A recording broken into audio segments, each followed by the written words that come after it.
So over here you can see that I have an image right here, and what you can do right here is you can take a sample of the color as you want so that you can redraw that color.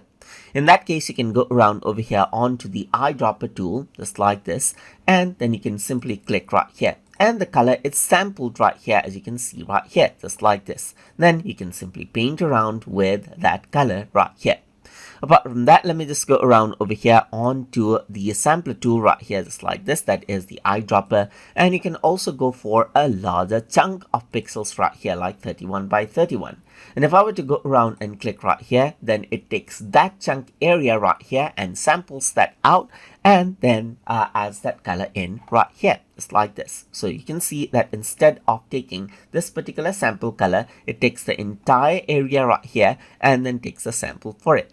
You can make the sample size into 5 by 5 right here as well, so it's smaller right here. You can also make it 11 by 11 right here, make it larger, and so forth, just like that. So that is how you can work around with the color picker tool inside a Photopea.